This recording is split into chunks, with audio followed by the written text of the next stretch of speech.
My name is Matthias Kreimeyer. I'm a professor of product development here at the University Stuttgart. I've actually been pretty recent to this professorship. Used to work in automotive industry, commercial vehicle design for a long time. So I have had a lot of exposure to very complex products.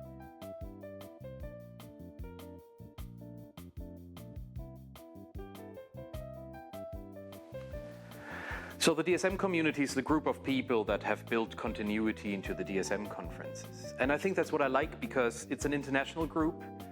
It's good people, we've had a lot of fun together, and we've discussed over the decade and more that the conference have been running how advances can help industry. And I think that's what's really special, that this field really doesn't live without application. It's not just pure theory, but it's an applied science that actually makes a real difference.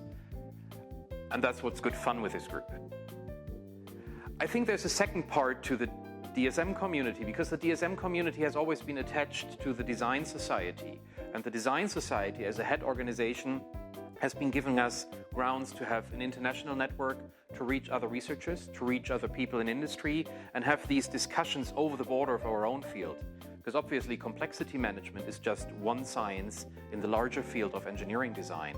So the Design Society has been that mothership that the DSM community had always been a chance to attach to, as much as other communities like project management and the like. And I think that's why I really like the DSM community, because it had these many facets and connections and made it just a very diverse and interesting field of research.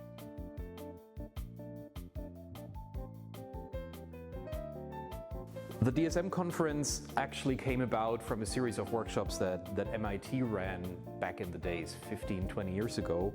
And the first DSM conference was actually one that I ran as a doctoral student. So it's kind of a bit of my heritage, to be honest.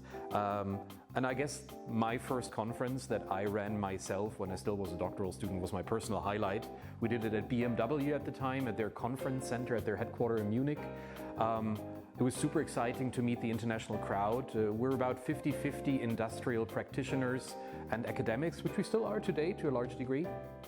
So it was a very good exchange of not just purely academia, but actually talking about applications and advances in science at the same time. And that's my personal highlight, and that's why I keep sticking with this group.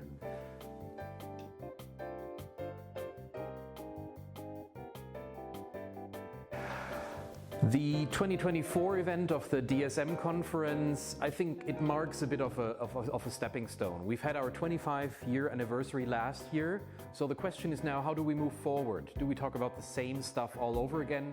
I guess not. So we're trying to move away from just pure DSM, design structure matrix, to more extended fields, and we're trying to branch out into systems design, into systems engineering, and that's why we're partnering with a major systems engineering conference that Fraunhofer runs, basically in parallel or just attached to our conference. So I think it marks a stepping stone where this whole thing becomes bigger. It looks into the future, it looks into more complex modeling, which we need for more integrated systems, and I think it will be a very interesting discussion ground for engineering design beyond just DSM.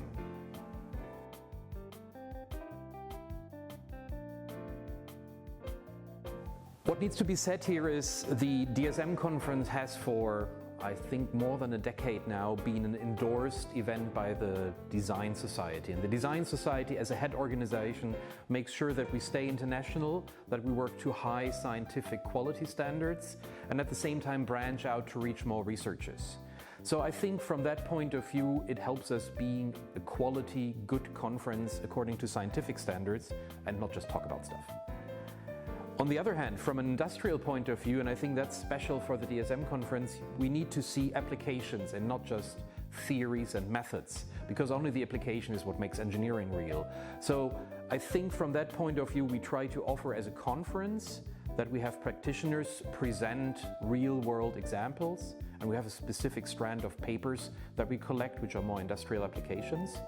And I think that's what's needed in the future, that we keep talking about applications, what shortcomings they bring, what academia can help to that, and that generally through that we foster learning about methodologies that companies can use then.